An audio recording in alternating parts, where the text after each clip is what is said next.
बड़ा सुंदर खुशबू आ रहल बा हो। क्या बनत है? राउर फेवरेट। हमार फेवरेट हाँ क्या है? देखी देखी मसाला तो बड़ा सुंदर भुजा रहल बा। मसाला अगर ना भुजाई मछली के तैयारी अरे बुझाइल है। बुझाइल ह रवा का सोचने की राती के बनाए हमारा ये बुझाइल है। ना ना हैं? मछली बनत कितना टाइम लगेला? 40-45 मिनट।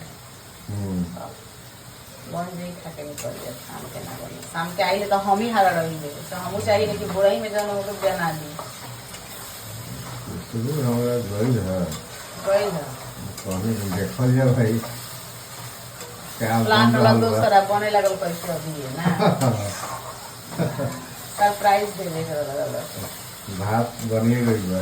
काटो हो गइल बा सलाद कटाइए गइल बा बस मछली होइए गइल बा तनी देर 10 मिनट के काम बा।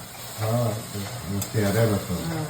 आज यहाँ के जल्दी जाए के रहला तो ले आके कहा तनी शाम के बनाइए हमू कह दनी हाँ ठीक बा शाम के। फिर सोचिए शाम के मछली के साथ रोटी थोड़े अच्छा लगेला चावल पर मजा आवेला तो बना दे।